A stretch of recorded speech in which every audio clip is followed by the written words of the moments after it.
Hi welcome to our news. நம்ம இன்னைக்கு என்ன பார்க்க போறோம்னு பார்த்தீங்கன்னா Mumbai versus Chennai Super Kings தான். த எல் கிளாசிக்கோ இந்த சீசனுக்கு முடிவுக்கு வந்திருக்குன்னு தான் நினைக்கிறேன்.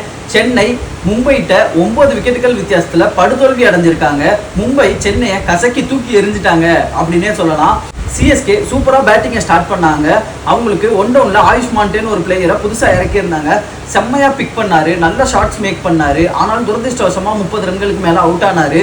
அதுக்கு அடுத்து பார்த்தீங்க அப்படின்னா ஜடேஜா, அதுக்கப்புறம் சிவம் தூபே, இவங்க 2 பேருமே 50-50 ஸ்கோர் பண்ணாங்க.